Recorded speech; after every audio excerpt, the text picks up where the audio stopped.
Hello friends, and welcome back to my channel.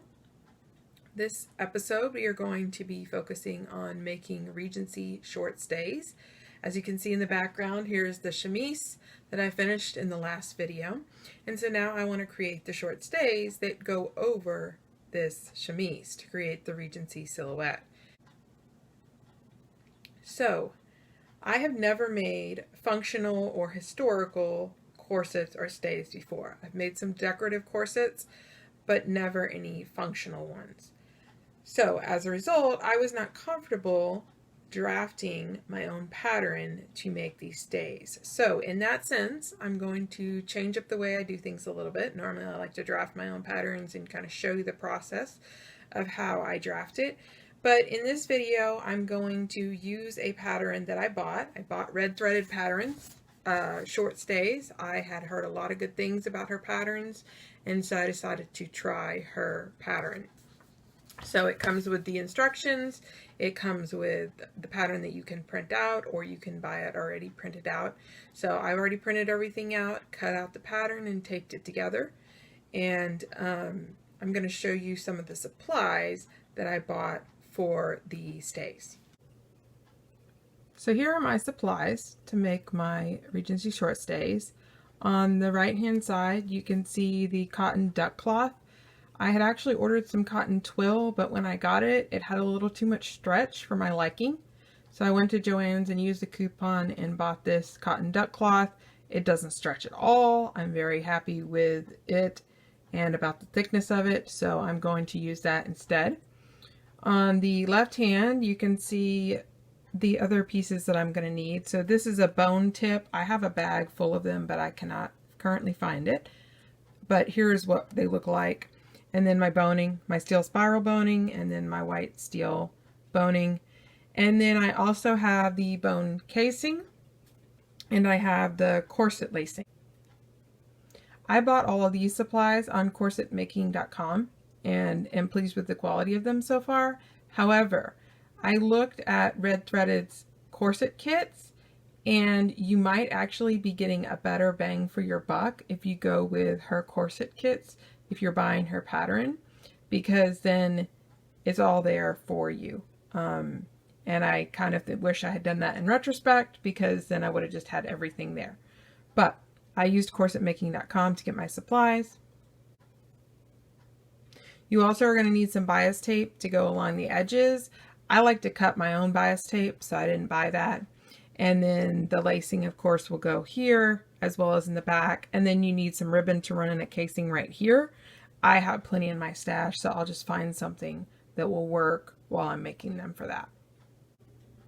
So I cut out a mock-up and stitched it together, as you can see, out of the old sheet.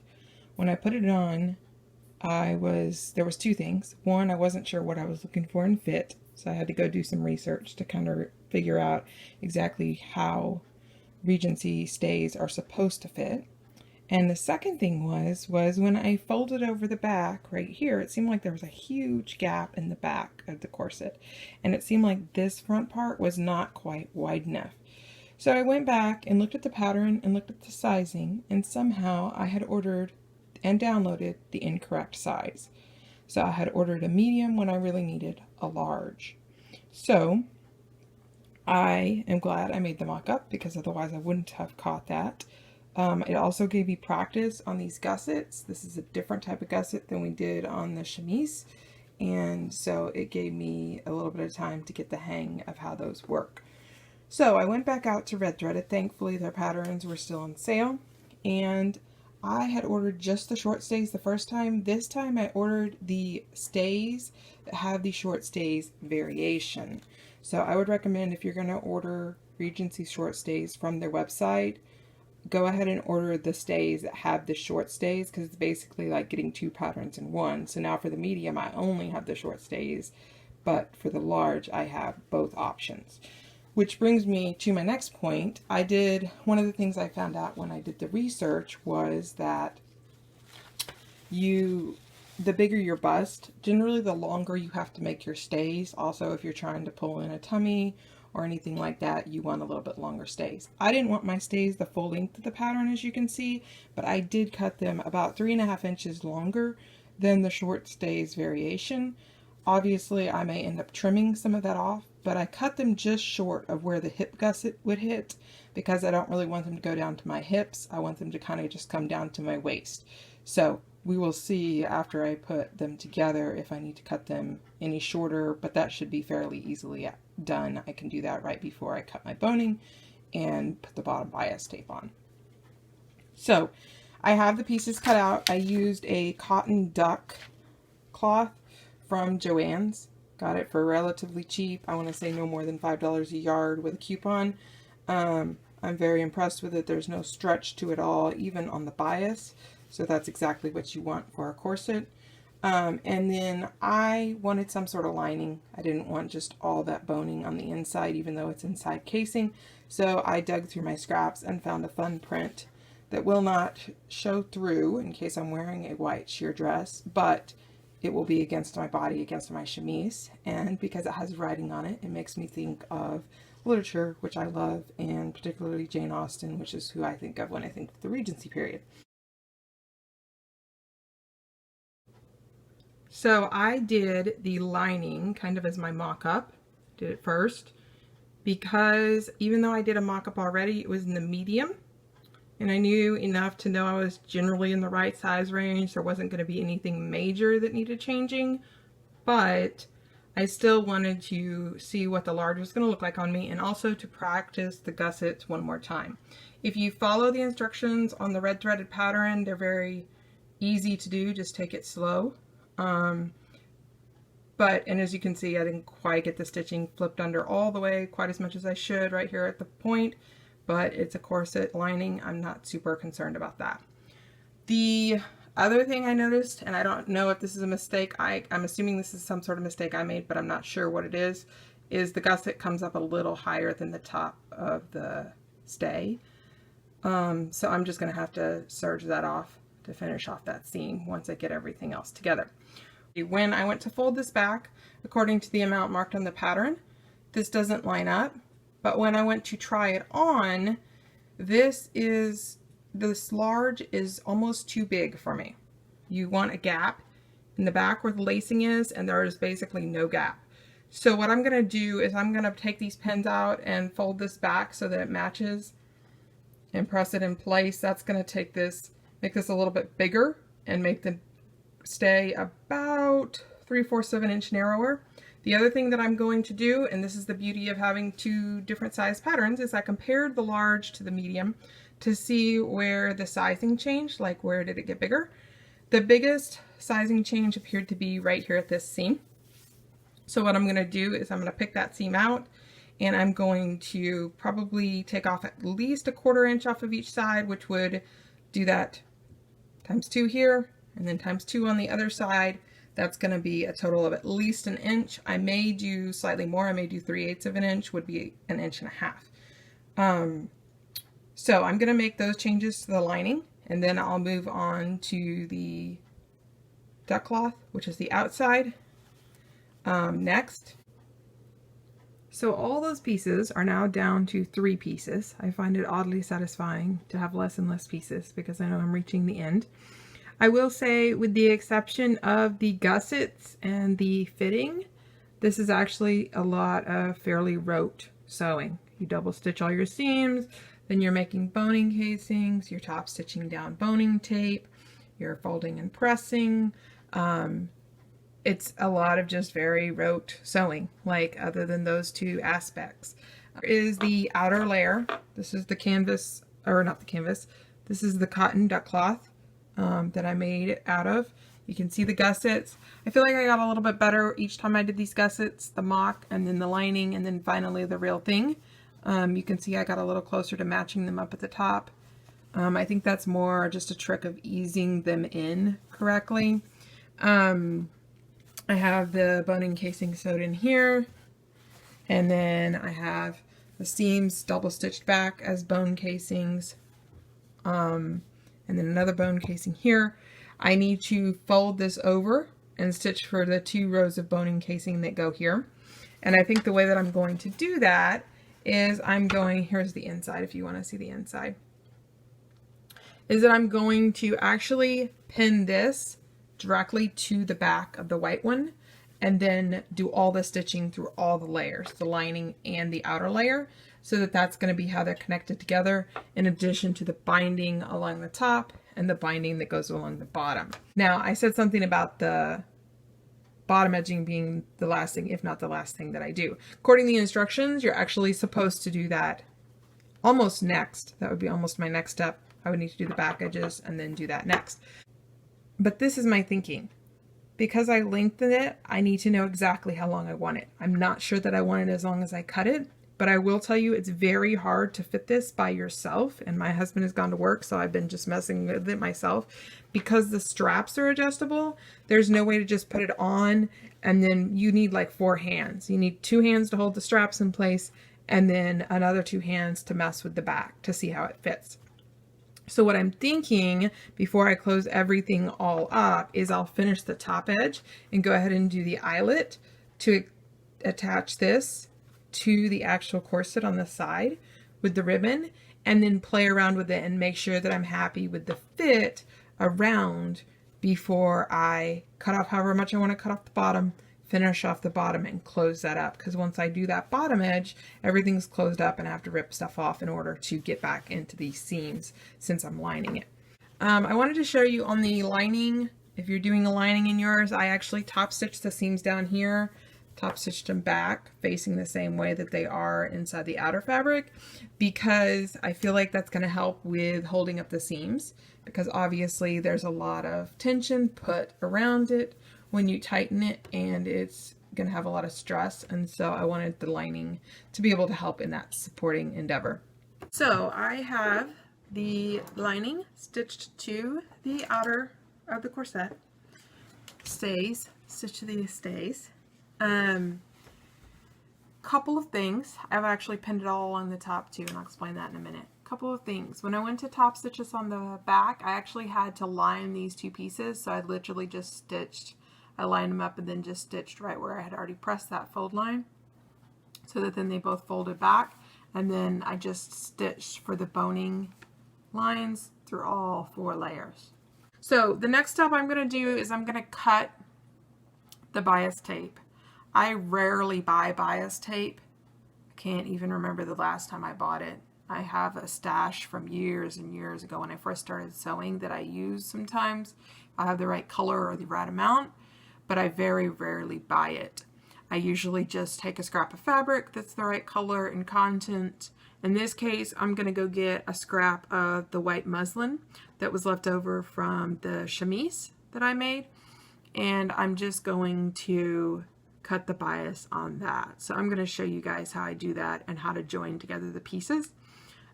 It's something you can easily find a tutorial for on the internet, but I thought it was something that I could put in here as something new for you guys if you didn't already know how to do that. So that's the next step, is I'm going to get that bias tape. I'm going to put it on here.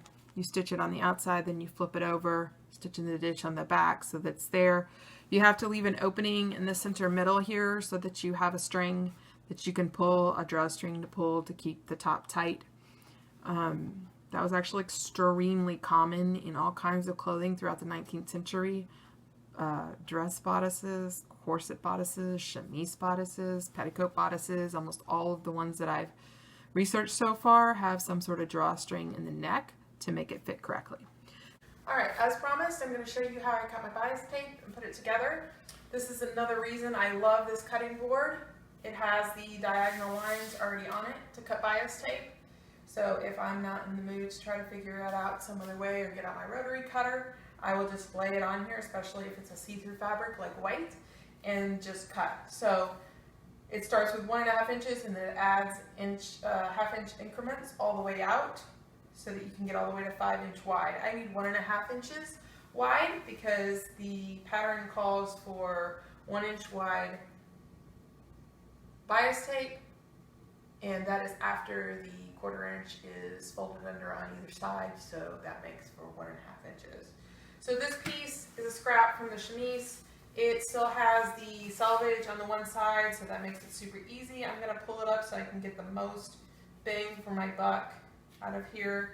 I'm going to match up the straight lines, smooth it out. I'm going to put a couple wonder weights down to hold it in place while I'm cutting. And then I'm just going to cut a bunch of pieces and then end up piecing them together.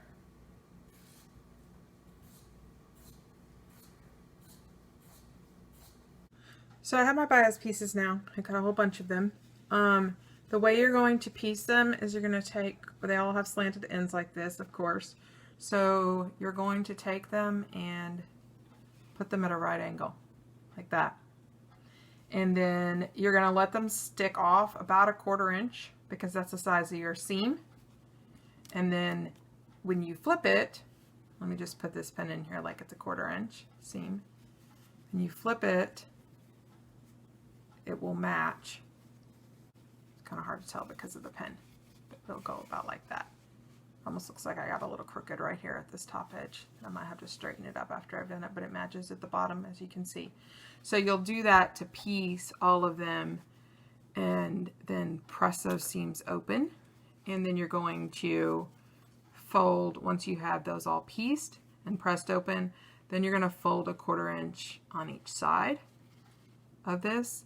You actually could get away with only folding the 1/4 inch on one side, and then on this side, because it's going to be attached to the stay top edge, you can just measure the 1/4 inch when you show it on. You don't have to press that side.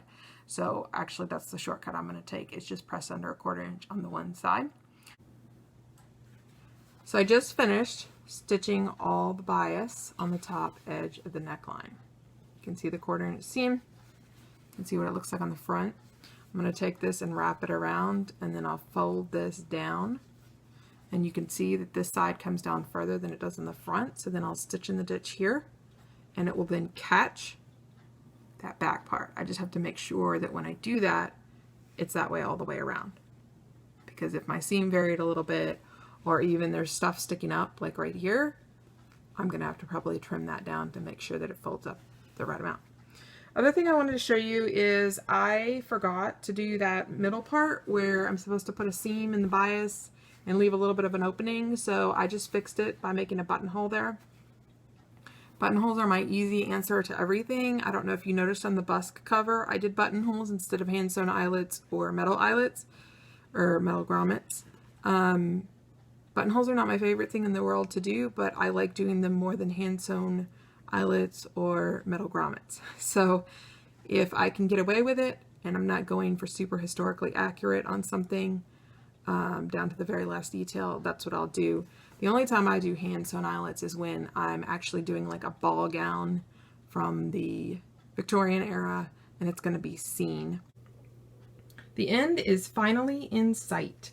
So I have finished the binding on the top edge and inserted the ribbon. You will soon learn that purple is my favorite color, so if there's an excuse to incorporate purple, I will. So I used some lavender satin ribbon that I had. I know it's polyester, so it's not historically accurate, but I wanted just a little bit of pop of color to it.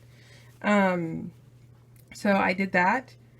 I will say that the binding is a little wide for the sharpness of some of these curves. So if you look here, this is a really tight curve.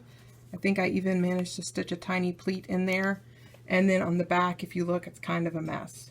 So what I think I would actually do when I do this again is I would probably, because I'm planning on making another one in the next couple months, I would actually narrow the binding to maybe about 3/4 of an inch wide. And then once I sew that seam in there, I would trim it down so that I could flip it over. That's what I'm thinking I'll do, because you can see there's like a lot of edges here that are just very, they're not smooth at all. So that's why I'm thinking that that's what I would do next time around. You can see my fun lining. I love it. It feels very Jane Austen to me, which is what the Regency period signifies to me, is Jane Austen. I'm also about to do the grommets. So as I mentioned, I'm going to do the grommets so that the shoulder strap comes around and connects. I'll run the lacing to hold it, and I can adjust those to the right height tight with the lacing, and then I'm going to run my grommets down the back here and then be able to fit it finally. And if there's anything that I need to fix, at least my bottom is still open, so I can go in and fix it with any of my seams. If there's nothing I need to fix, then I'm good. I can close up my bottom and be done, other than, well, I have to insert my boning and my busk and then close up my bottom. So for the grommets, I use these that I got from Amazon. I'll link them below in the description box. What I really liked about these is that they came in 4 different colors, which you can't see because I haven't opened the package yet. You can kind of see there from the side. There's some gold and gunmetal and silver, and I think there's a pewter color in there as well. They say they're 1/4 inch grommets, so they're about 4 millimeters. And it comes with a little tool as well, which is always really handy to have because each size grommet, of course, requires a different size tool. So I will link those below. I'm going to do a little walkthrough on how I set my grommets. You can do this by finding other tutorials and YouTube videos online, but I thought I would just include that as part of this process, since most of the instructions for this are provided by Redthreaded. I'm not giving you a lot of instructions other than just little shortcuts or things that you can learn from my construction. So I've set the grommets in the straps and in the sides. So that's where this will tie, of course. And I've done one side. I left this bottom open because I know for sure I'm going to cut some off, but I don't know yet exactly how much. So once I set all these grommets and try this on with the lacing in it, then I'll know how much I'm going to cut off the bottom, and I can cut the bottom off and set any more grommets if I need to. So I am going to show you, I'm not going to do the whole thing, but I'm going to walk you through most of the steps to do one of the grommets on this side. So the first thing, you're going to need an awl. This is my husband's awl that I stole from his tools. It's slightly small for the 1/4 inch grommets that I'm using, but I'll show you what I do. So I have everything marked with my pens, and the pen leaves just a slight little mark in the fabric, so I can pull it out and then immediately start working the awl through the fabric. Now, I will tell you that because I lined this back, and the back also has that fold over, it's got 4 layers of fabric on it, and it takes a bit to work, as you can see, to work this through those 4 layers, okay? Sometimes I don't get it all the way worked through. There we go. I've got it all the way pretty much. So then you want to work it through, pull it back. Now, the thing is this is not going to be quite big enough for the 1/4 inch grommet. So what I do is I take my little scissors and I just kind of trim around that hole. I trim some of the extra fabric off that's coming off. And then what I will also do is, so you can see I kind of trimmed it. What I'll also do is I'll cut 4 slits. One at the top, one on the right side of the hole, one on the left side of the hole, and one on the bottom. And those slits are probably about 1/8 inch in length, and that's just enough to kind of open up the hole to fit that 1/4 inch grommet. And sometimes even after I've done that, I'll trim a little bit more of the fabric off so that I don't have a lot of fabric that my grommet's having to compete with. I'll run my awl through it one more time. It's much easier this time because I've cut it and already made the hole. Pull it back out, and then I'm going to pull my grommet. I went with silver because I wanted something that wasn't dark, that wasn't going to show through in case I do wear this with a very light color dress. And then I just start working this. And sometimes it takes a minute. Like I usually just take my fingernails and kind of push it toward the bottom edges of those grommets, that corner down in there. And if it seems like there's one area where the fabric is really just resisting, I'll just kind of pull my scissors and make another slit, or trim some more off to kind of get it to fit around there. And then, still doesn't want to fit quite on that side.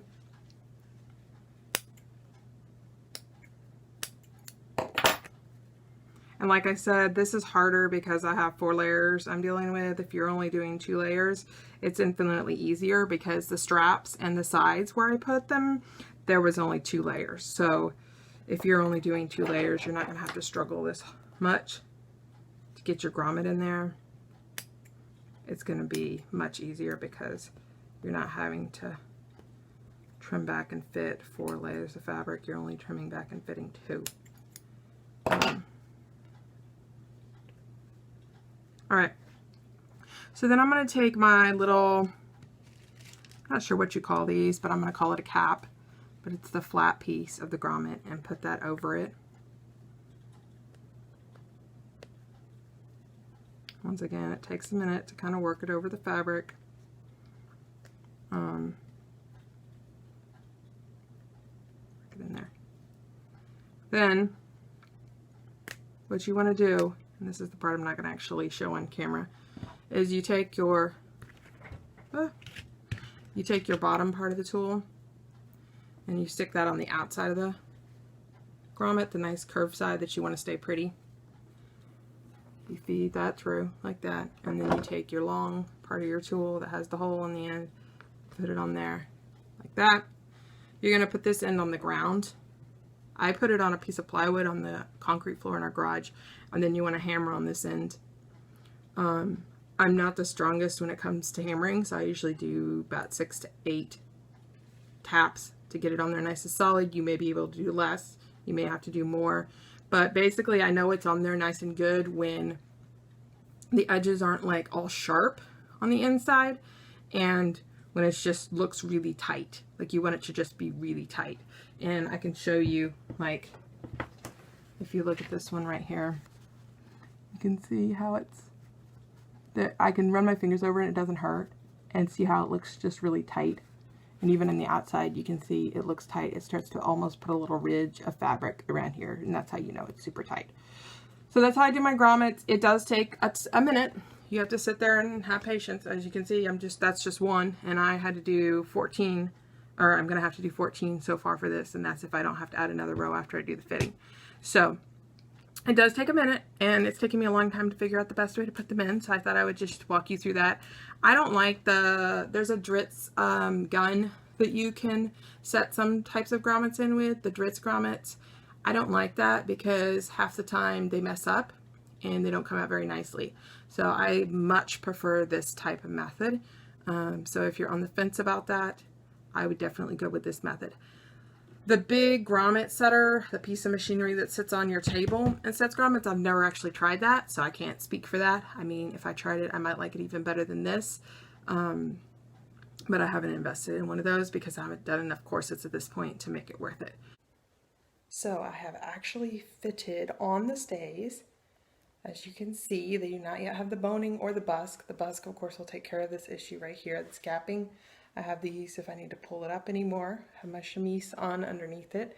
And you can see in the back, they're supposed to be fairly evenly open all the way down, which it appears to be, except at the bottom where it starts to really pull out. So I really think that I'm going to stop after that last eyelet and cut it off and finish the edge there, because it still is fairly decently long. Like that would cut off about 1 inch or so. They're still fairly decently long. They give me good support all the way around, even without the boning in yet. And then I don't have to worry about it going down into my waist and into my hips, which I don't want. I don't want either one of those. I just want them to give me good support. So I am feeling pretty good. I have these tied pretty tight. I may loosen them just a little bit. I'm very short-waisted, so I'm also very short here. So that's why I tied them at the tightest level. So I have cut the boning. My husband helped me. We used metal snippers to cut it. So I have all these pieces sitting here. The steel, this is the steel spiral I've already finished and put inside the corset casings, and I've already finished some of them and put them in there. But I was going to show you, these are the bone tips that I got. Let's see if I can, they're little bitty, they look like the top of a safety pin. That's what they look like. And I've just been sliding them on here, and then I just take my pliers and I just squish them really good to the metal and then kind of pull the sides in.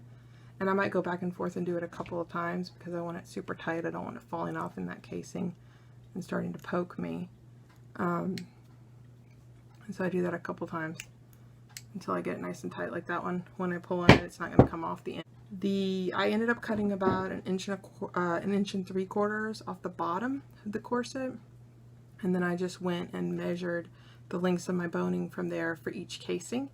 Redthreaded's diagram is super helpful. It just shows you which type of boning to put in which casing, and so I just measured for each casing, and then of course you're supposed to cut them an inch shorter than the measurement, because obviously if you cut them exactly the same, there wouldn't be any room for the seams.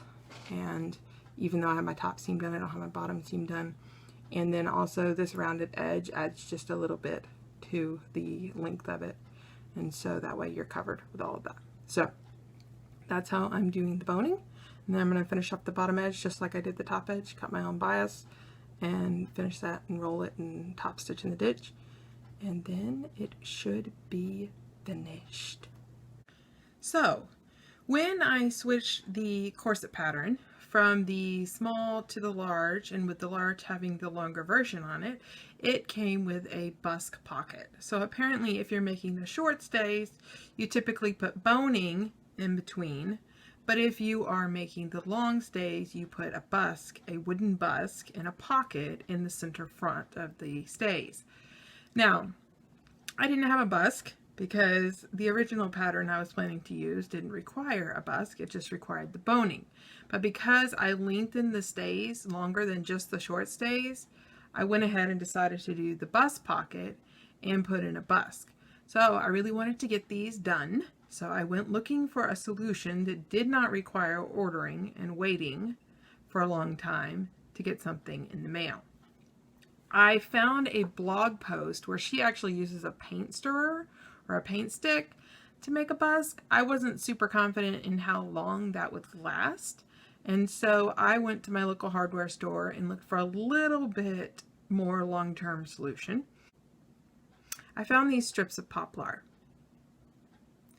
and if I remember correctly, poplar is one of the harder woods, so I went ahead and bought them. They're about 2 inches wide and 1/4 inch thick. Now the busks I was looking at online are about an 1/8 inch thick.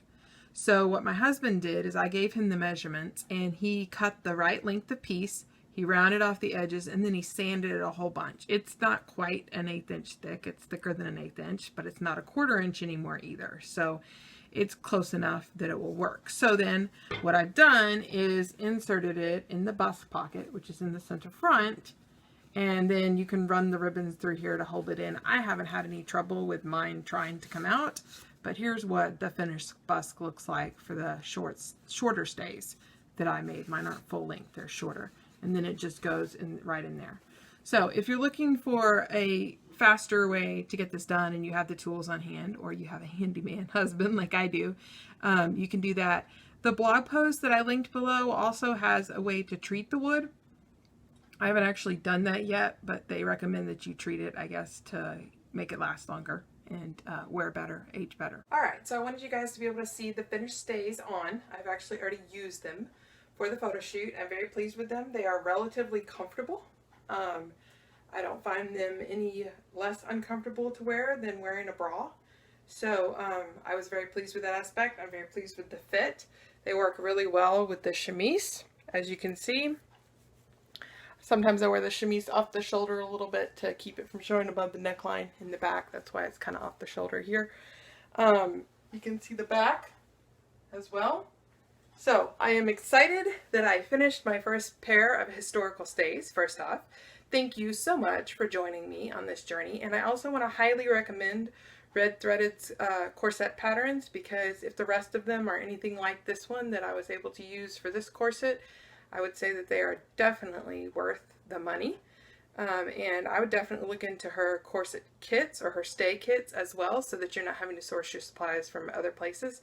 And I think it's actually a really good deal to buy her kits. So thank you for watching, and I look forward to seeing you next time.